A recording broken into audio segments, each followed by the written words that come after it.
வணக்கம். இன்றைக்கி நம்ம பார்க்க போகிற சமையல் ஒரு அருமையான வெந்தய குழம்பு எப்படி செய்யலாங்கிறத பார்க்கலாம். இந்த வெயில் காலத்துக்கு இது மாதிரி வெந்தய குழம்பு வந்து அடிக்கடி செஞ்சு சாப்பிடுங்க. நல்ல குளிர்ச்சியாகவும் இருக்கும் உடம்பு. வாங்க இந்த அருமையான வெந்தய குழம்பு எப்படி செய்யலாங்கிறத பார்க்கலாம்.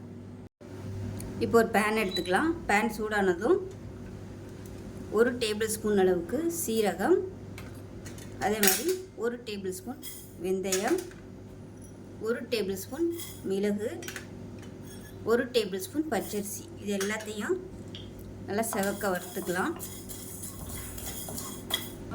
இப்போ பாருங்கள், இது எல்லாமே நல்லா வதங்கி இப்போ பாருங்கள் நல்லா வெடிக்க ஆரம்பிச்சிருச்சு. இப்போ அமர்த்திட்டு வேறு பிளேட்டுக்கு மாற்றிட்டு நல்லா நைஸாக அரைச்சிக்கலாம். இதில் முக்கியமான விஷயம், இந்த வெந்தயம் வந்து கருக விட்டுறக்கூடாது. கருகுச்சுன்னா கசப்பு வந்துடும். அதனால் வெந்தயம் வந்து வறுக்கிறது ரொம்ப முக்கியம். கருக விடாமல் வறுக்கணும்.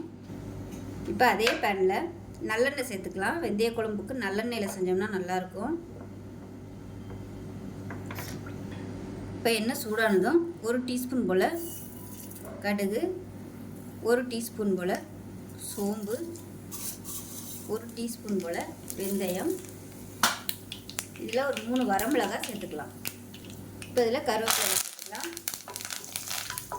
இப்போ இது எல்லாமே நல்லா பொரிஞ்சிருச்சு. இப்போ இதில் நல்லா ஒரு 20 சின்ன வெங்காயம் முழுசாக அப்படியே சேர்த்துக்கலாம். ஒரு கைப்பிடி அளவுக்கு பூண்டு இந்த வெங்காயத்தோட சேர்த்துடலாம். அப்போ தான் நல்லா பூண்டு வதங்கும். இப்போ பாருங்கள், வெங்காயம் நல்லா செவந்து வந்துருச்சு. இந்த ஸ்டேஜில் அடுப்பு நல்லா குறைச்சி வச்சுக்கோங்க. குறைச்சி வச்சுட்டு வீட்டில் வச்சுருக்க குழம்பு மசாலா தூள் சேர்த்துக்கலாம். அந்த வீடியோ நான் ஏற்கனவே போட்டிருக்கேன், வேணும்னா செக் பண்ணி பார்த்துக்கோங்க. இது வந்து ஒரு 3 ஸ்பூன் அளவுக்கு நான் சேர்த்துருக்கேன். இதிலே வந்து காரம் இருக்கும், பத்தலைலாம் காரம் சேர்த்துக்கலாம். இப்போ இதில் நான் எக்ஸ்ட்ரா வந்து கொஞ்சம் 1/2 டீஸ்பூன் போல் மிளகாத்தூள் சேர்த்துக்கிறேன். ஏன்னா அந்த வெந்தய குழம்புலாம் கொஞ்சம் காரசாரமாக இருந்தால் தான் நல்லாயிருக்கும். இப்போ வந்து நல்லா எண்ணெயில் வதக்கியாச்சு. அடுப்பு வந்து லோ ஃப்ளேமில் வச்சுக்கோங்க, இல்லைன்னா உங்களுக்கு பொடி போட்டோன்னா கருகி போயிடும். இப்போ இதில் மீடியம் சைஸில் 2 தக்காளி நல்லா அடித்து வச்சுருக்கேன், இதை சேர்த்துக்கலாம். நாட்டு தக்காளியாக இருந்தால் நீங்கள் வந்து அப்படியே கூட சேர்த்துக்கலாம்.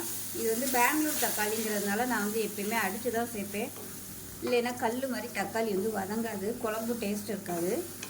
அதனால் இந்த மாதிரி எப்பயுமே நான் அடித்து ஊற்றிடுவேன். உங்களுக்கு எது விருப்பமோ நீங்கள் அது மாதிரி சேர்த்துக்கோங்க. நல்லா பொடியாக கட் பண்ணிவிட்டு கூட சேர்த்துக்கலாம். இப்போ மிக்சியை அலசிட்டு கொஞ்சமாக தண்ணி சேர்த்துக்கலாம். இப்போ இந்த தக்காளி நல்லா வதங்கி எண்ணெய் பிரிஞ்சு வந்ததுக்கப்புறமா தான் நம்ம தண்ணி சேர்க்கணும். பக்கத்தில் வந்து தண்ணி நல்லா கொதிக்க வச்சுக்கோங்க. இது எண்ணெய் பிரிஞ்சு வந்ததும் நம்ம தண்ணி ஊற்றிக்கலாம். இப்போ இதில் கல்லுப்பு சேர்த்துக்கலாம். இந்த மாதிரி குழம்புக்கெலாம் கல்லுப்பு சேர்த்திங்கன்னா தான் ருசியாக இருக்கும். இப்போ பாருங்கள், நல்லா எண்ணெய் பிரிஞ்சு வந்துருச்சு. இந்த ஸ்டேஜில் தண்ணி சேர்த்துக்கலாம். குழம்பு வந்து எப்படி வேணுமோ அதுக்கு தகுந்த மாதிரி தண்ணி சேர்த்துட்டு, பக்கத்தில் பார்த்திங்கன்னா சின்ன லெமன் சைஸுக்கு புளி வந்து தண்ணியில் ஊற போட்டு கரைச்சி வச்சுருக்கேன். அந்த தண்ணியை புளி தண்ணியை சேர்த்துக்கலாம். புளிப்பு டேஸ்ட் பார்த்துக்கிட்டு சேர்த்துக்கோங்க.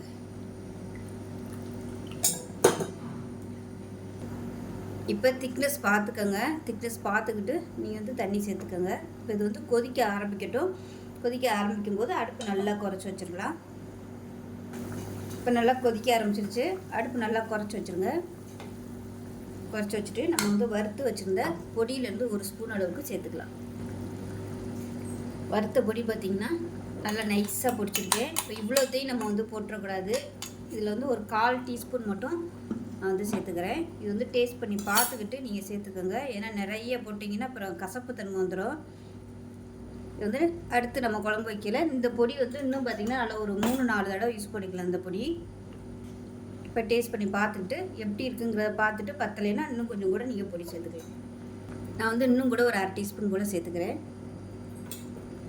கசப்பு இல்லைன்னா நீங்கள் கொஞ்சம் கொஞ்சமாக சேர்த்துக்கோங்க. ஏன்னா நம்ம மொத்தமாக சேர்த்துட்டோம்னா கசப்பாயிரும், அப்புறம் ஒன்றுமே பண்ண முடியாது. இது நல்லா கொதிக்கட்டும். அடுப்பு நல்லா குறைச்சிருக்கு, மூடி வச்சிடலாம். இப்போ எப்படி இருக்குன்னு பார்க்கலாம். பாருங்கள், நல்லா திக்காக வந்துருச்சு, சூப்பராக வந்துருச்சு. இப்போ இதில் பார்த்திங்கன்னா சும்மா ஒரு 4 ஸ்பூன் அளவுக்கு தேங்காய் எடுத்து துருவின தேங்காயில் கொஞ்சமாக பால் எடுத்து வச்சுருக்கேன், இதை சேர்த்துக்கலாம். சேர்த்துட்டு நல்லா கலந்து விட்டுடலாம். தேங்காய் பால் ஊற்றிட்டு ஒரு 5 நிமிஷம் சிம்மில் விட்டுடலாம். நல்லா கொஞ்சம் கொதிக்கட்டும். கொதித்து எண்ணெய் தெளிஞ்சு வரட்டும். திக்னஸ் வந்து பார்த்துக்கோங்க. ஆறுச்சுன்னா நல்லா கெட்டியாக வரும். உங்களுக்கு அப்படி ரொம்ப திக்காக இருக்க மாதிரி இருந்துச்சுன்னா கொதிக்கிற தண்ணி ஊற்றி கலந்துக்கோங்க. இப்போ அடுப்பு வந்து குறைச்சி வச்சிடலாம். ஒரு 1 நிமிஷத்துக்கு மட்டும் அப்படியே சிம்மில் இருக்கட்டும். இப்போ நல்லா 1 நிமிஷம் ஆயிடுச்சு பாருங்கள், சூப்பராக வந்துருச்சு. நல்லா எண்ணெய் தெளிஞ்சு அருமையாக வந்துருச்சு. இதே மெத்தடில் எல்லாத்தையும் தாளித்து விட்டு நீங்கள் குக்கரில் கூட ஒரு 2-3 விசில் வச்சிங்கன்னா சூப்பராக வந்து இந்த மாதிரி எண்ணெய் தெளிஞ்சு வந்துடும். உங்களுக்கு கேஸுமே நல்லா மிச்சமாகும். அவ்வளோதான், அருமையான வெந்தய குழம்பு ரெடி ஆயிடுச்சு. தயிர் சாதம் கஞ்சிக்கெலாம் அந்த குழம்பு ஊற்றி சாப்பிடுங்க, அவ்வளோ தேவாமிர்தமாக இருக்கும். ஸோ செஞ்சு பாருங்கள், செஞ்சு பார்த்துட்டு எப்படி வந்துச்சுங்கிறத சொல்லுங்கள். வீடியோ பிடிச்சிச்சுன்னா லைக் பண்ணுங்கள், கமெண்ட் பண்ணுங்கள், சேனலை சப்ஸ்கிரைப் பண்ணுங்கள், பக்கத்தில் உள்ள பெல் பட்டனையும் ப்ரெஸ் பண்ணுங்கள். நன்றி.